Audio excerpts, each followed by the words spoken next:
Now we will move question number 14 to 16, bank reconciliation statement. This is the end of the chapter. First we read question. On 30th November 2013, the cash book of Mr. Nadeem shows rupees 33,456 as bank balance, but it does not agree with the balance as shown by passbook. इसमें क्या बता रहा है कि mister Nadeem की जो cash book है वो 33,456 बैलेंस शो कर रही है, बट ये पासबुक के साथ एग्री नहीं है. On comparison you find the following discrepancies. जब आपने कंपैरिजन किया कैश बुक और पासबुक का तो ये प्रॉब्लम्स आपके सामने आई. सबसे पहले जी balance as per cash book, debit balance है 33,456 रुपीज़. ठीक है, लिख लेते हैं पहले साथ साथ 33,456 रुपीज़. ये आपका बैलेंस बीडी है.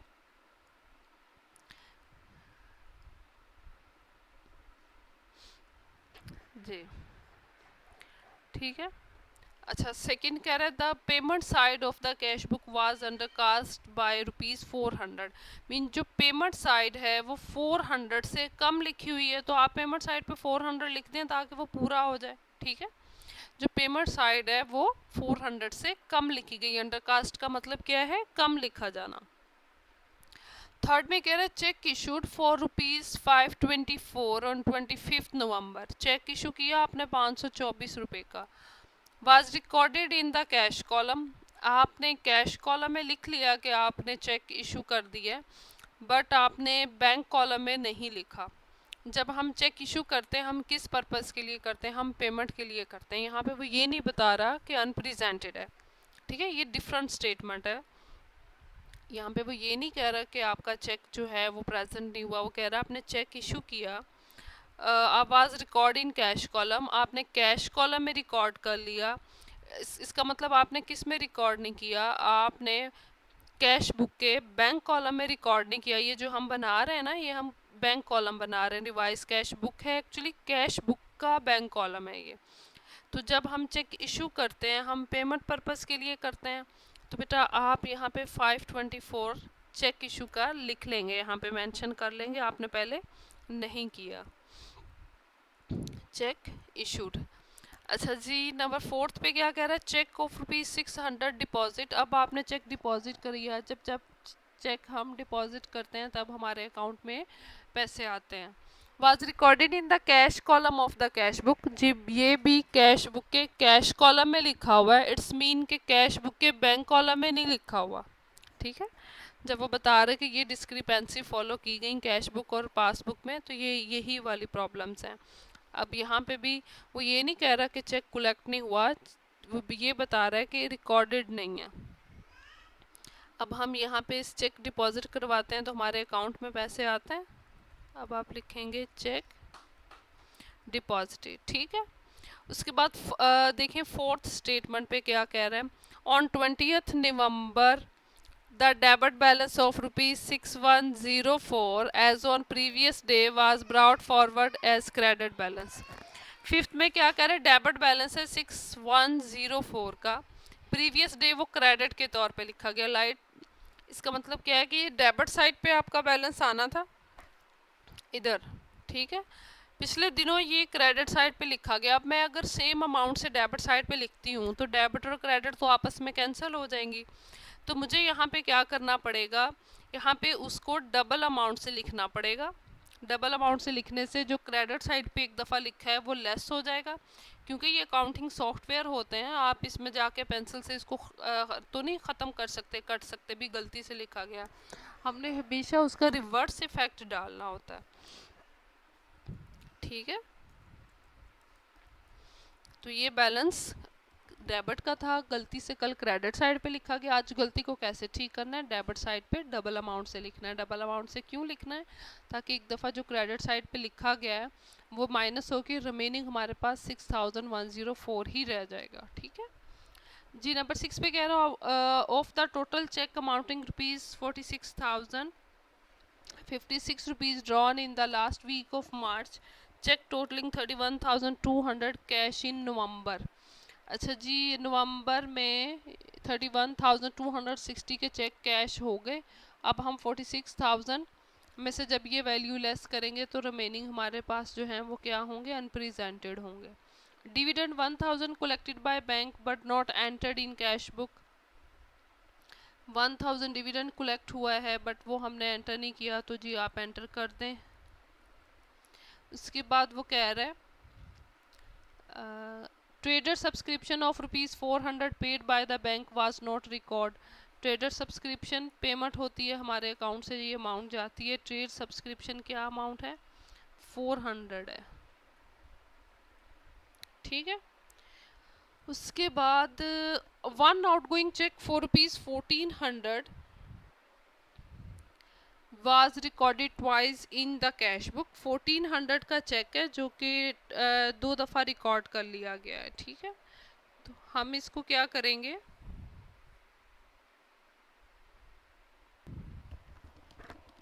One outstation cheque amounting ₹1400 was recorded twice in the cash book. 1400 का चेक है वो ट्वाइसली मीन 2 दफ़ा रिकॉर्ड हो गया कैश बुक में,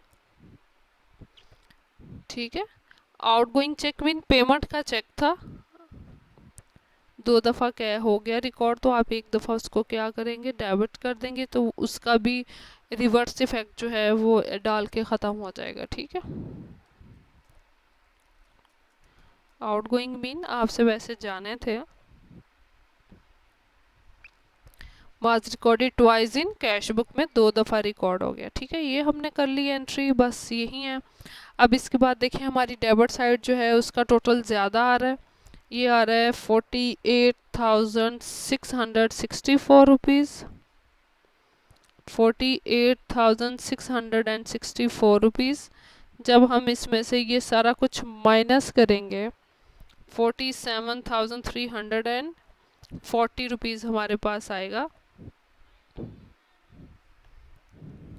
ये हमारा क्या है, बैलेंस CD है, ठीक है।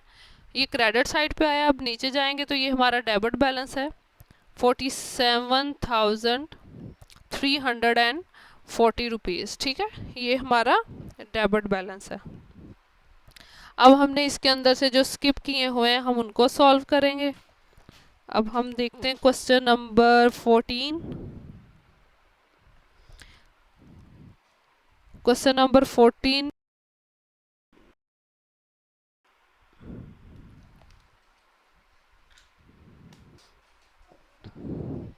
क्वेश्चन नंबर 14 में आप देखें हमने एक फर्स्ट वाली भी कर ली, सेकंड वाली भी, थर्ड वाली भी, फोर्थ भी, फिफ्थ वन भी की है, सिक्स वाली छोड़ी थी। कह रहा out of the total cheque amounting rupees 4604 drawn in last week of November 31260 in cash in November, ठीक है। रिमेनिंग जो है वो हमारा क्या है, अनप्रेजेंटेड है, ठीक है। अब आप 46,000 में से 31,260 लेस कर लें, 46,056 में से 31,260 लेस कर लें, रिमेनिंग जो वैल्यू हमारे पास आती है वो है 14,796 रुपीज़, ठीक है। 14,796 रुपीज़ हमारे अनप्रेजेंटेड है। उसके बाद क्या इसमें हमारे अनकलेक्टेड चेक नहीं है, आई थिंक सो नहीं है, ठीक है। अब हम इन दोनों वैल्यूज़ को ऐड कर लेंगे, ये हमारे पास आ रहा है 62,136 रुपीज़, ठीक है। इसमें हमारे पास क्रेडिट के लिए कोई वैल्यू नहीं है तो कोई मसला नहीं, हम उसको नहीं लिखेंगे, ठीक है। ये हमारा क्वेश्चन यहीं पे कंप्लीट हो गया। ये वो balance as per cash book है तो ये बैलेंस एज पर पासबुक हो जाएगा हमारा, ठीक है। अब हम चलते हैं नेक्स्ट क्वेश्चन नंबर 15 की तरफ। From the following particulars below of Punjab store, prepare bank reconciliation statement with the help of revised cash book overdraft balance as per cash book. Overdraft balance mean balance BD है but OD भी है साथ। क्या value है इसकी? 60,000।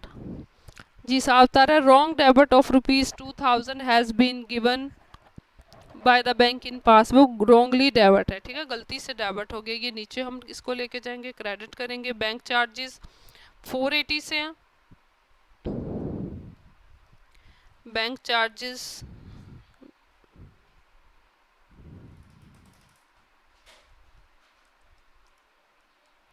ठीक है, हमने 480 से कर लिए। अच्छा, उसके बाद out of this cheque 1 lakh paid in to the bank, cheque for ₹75,000 were clear and credit. जी 1 लाख में से 75,000 क्लियर और क्रेडिट हो गया, 25,000 अनकलेक्टेड है। फिर कह रहे 2 चेक, एक 30 का एक 60 का इशू किए हमने। Only 1 cheque 30,000 were presented for payment. It's mean 60,000 वाला हमारा अनकलेक्टेड है। डिविडेंड ऑन शेयर्स है, उसके बाद 18,000 was collected by the bank.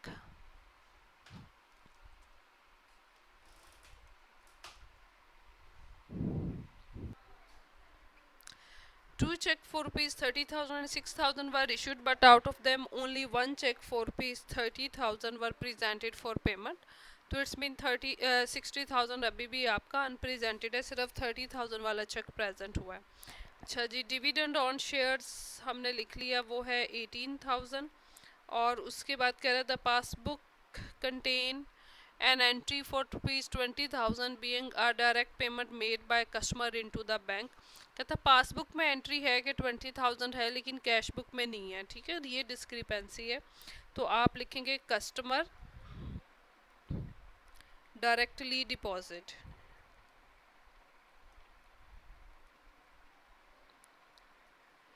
क्या वैल्यू है? 20,000, ठीक है। अब आप क्या करेंगे कि जी क्रेडिट साइड का टोटल जो है वो बढ़ा है, इसको आप लिखेंगे ₹60,480। इसमें से जब हम इन दोनों वैल्यूज़ को लेस करेंगे, जो हमारे पास डिफरेंस आएगा वो है ₹22,480। ठीक है, बैलेंस सी डी। ये डेबिट साइड पे डिफरेंस आया तो नीचे जाके ये बैलेंस क्या होगा? हमारा क्रेडिट होगा। Balance as per cash book के सामने हम क्या लिखेंगे? ओवरड्राफ्ट लिखेंगे। कितनी वैल्यू है इसकी? ₹22,480। जी ये अब क्रेडिट बैलेंस है। अब जो हमारा अनकलेक्टेड है वो आएगा इधर। अनकलेक्टेड में उसने क्या बोला था कि 1 लाख के चेक थे, उसमें से 75,000 जो था हमारा वो कलेक्ट हो गया। इट्स मीन के हमारा अनकलेक्टेड कितना है? 25,000, ठीक है।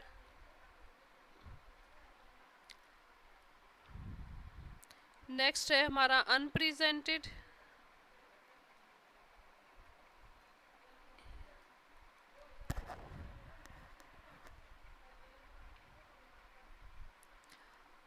अनप्रेजेंटेड जो हैं हमारे वो हैं 60,000 के।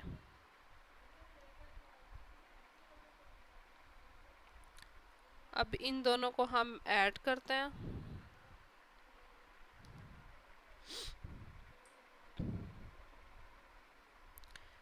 $22,480 में से जब हम 25,000 ऐड करेंगे, ये हमारे पास आएगा ₹47,480। इसमें से आप 60,000 लेस करेंगे। अच्छा, कोई मिस तो नहीं हो गया? पहले वो देख लूँ मैं। अच्छा हाँ, एक रॉन्ग डेबिट था, wrongly debit,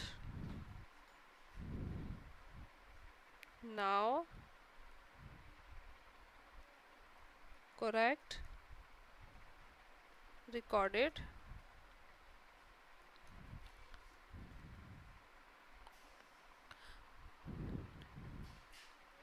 अच्छा जी, 2000 की एक वैल्यू है जो रॉन्गली क्रेडिट थी, ठीक है, सॉरी टू से ये मिस हो गया। 27,000, तो यहाँ आ जाएगा 48, 49,000। अब हम क्या करेंगे, तो ये हमारे पास 10,520 आ रहा है और बेटा ये आ रहा है हमारा माइनस में, ठीक है। 10,520 आ रहा है बट माइनस में। माइनस का मतलब क्या है, ऊपर वाला जो बैलेंस है हमारा वो है balance as per cash book overdraft, नीचे वाला है हमारा बैलेंस एज पर पासबुक। ऊपर वाला क्रेडिट है, इसका मतलब है जब माइनस में आंसर आया है कि बैलेंस की नेचर चेंज नहीं हुई, नीचे वाला भी क्रेडिट है, तो उसके लिए हमें ओनली पासबुक लिखना पड़ेगा, क्योंकि साथ जब ओवरड्राफ्ट लगा देंगे वो तो फिर नेचर चेंज हो जाएगी, ठीक है। अब हम अपने लास्ट क्वेश्चन की तरफ आते हैं, क्वेश्चन नंबर 16 की तरफ। देखें इस क्वेश्चन में ये एक स्टेटमेंट दी हुई है आपको, ये बैलेंस बीडी दिया हुआ है, ये बैलेंस सीडी दिया हुआ है। अगर आप इस क्वेश्चन को रीड आउट करें बाकी सबको, तो इसके अंदर बैलेंस नहीं बताया हुआ, बट अंडरस्टूड बात है, जब भी बैलेंस सीडी होगा, नेक्स्ट आप कोई भी क्वेश्चन करने लगेंगे वो बैलेंस सीडी आपका बैलेंस बीडी होगा। तो हम यहाँ पे लिखेंगे बैलेंस बीडी 38,400, मीन ये वाला जो 38,400 है, इससे आप अपनी रिवाइज कैश बुक को स्टार्ट करेंगे, ये हमारा बैलेंस है।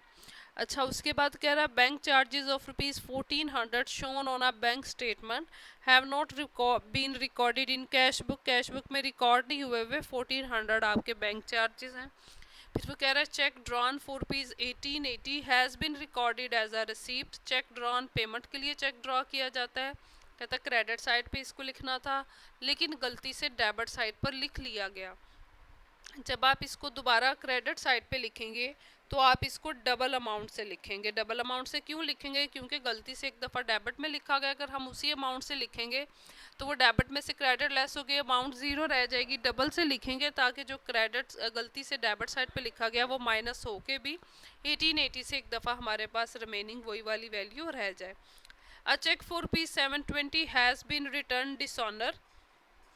720 है जी, 720 का चेक जो है वो हमारा डिसऑनर है, वो हम लिखेंगे क्रेडिट साइड पे। कहता कैश बुक में नहीं लिखा इसलिए हमने लिखा। अच्छा जी, the opening balance of the cash book should have been brought down as ₹58,800 instead of. अच्छा जी, अब देखें कहता है कि जो ओपनिंग बैलेंस है कैश बुक का वो 58,800 था 56,200 की बजाय, ठीक है। ऊपर उसने हमें ओपनिंग बैलेंस लिखा है ना, ये देखें ये एरर है। यहाँ पे वो कह रहे हैं 58,800 आना था 56,280 की बजाय। इट्स मीन कि हमने बैलेंस कम लिखा है, ठीक है। डेबिट साइड पे कम लिखा है तो हम डेबिट साइड पे जितना कम लिखा है उतना हम लिख देंगे। वो क्या कह रहे हैं, 58,800 आना था 56,280 की बजाय, ठीक है। ये हमने बैलेंस कम लिखा है, इसमें से ये माइनस किया तो 2520 से हमने कम लिखा है, ये हमने इधर लिख दिया। अच्छा जी, उसके बाद 3 चेक इशू, ठीक है। 3 चेक ये डिफरेंट अमाउंट के इशू हुए हैं, नॉट प्रेजेंटेड है अभी तक, अनप्रेजेंटेड आ जाएगा। उसके बाद नंबर 6 पे पे इन स्लिप। पे इन स्लिप किसको कहते हैं, जब आप बैंक में जाते हैं एक स्लिप फिल करते हैं ना पैसे बैंक में जमा करवाने के लिए या चेक जमा करवाने के लिए, उसको पे इन स्लिप कहते हैं। कहता 30,000 का डिपॉजिट हमने कराया, has not yet been credit, लेकिन बैंक ने अभी तक क्रेडिट नहीं किया, इट्स मीन अनक्रेडिट या अनकलेक्टेड है। उसके बाद कह रहा है the cash receive on July 31 amounting to ₹31,680। आपने कैश रिसीव किया 31 जुलाई को, it was left at the bank through CDM machine.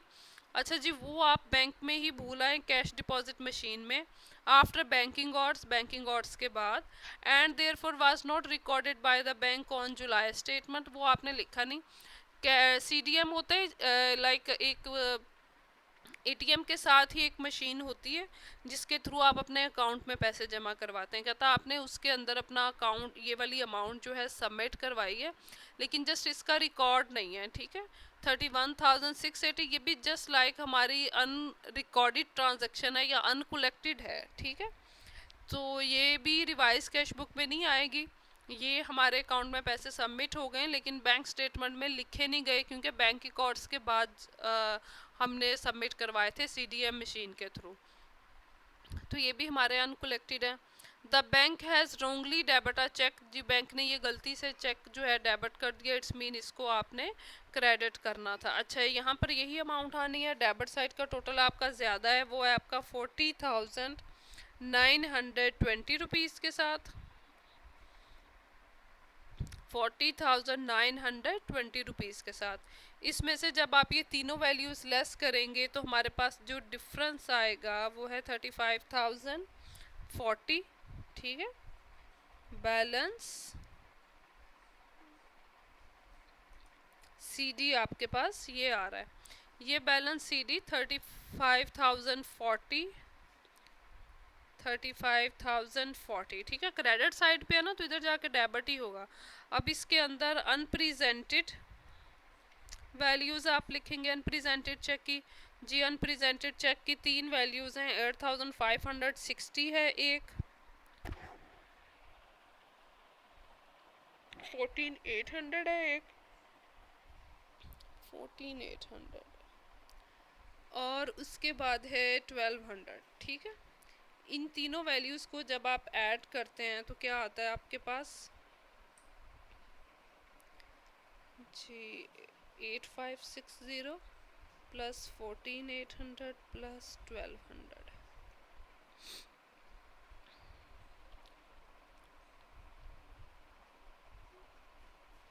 24,560 आते हैं।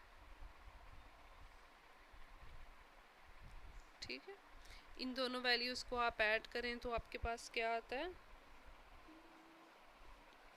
5,100। ठीक है, अब आपने यहाँ पे लिखने हैं अनकलेक्टेड चेक।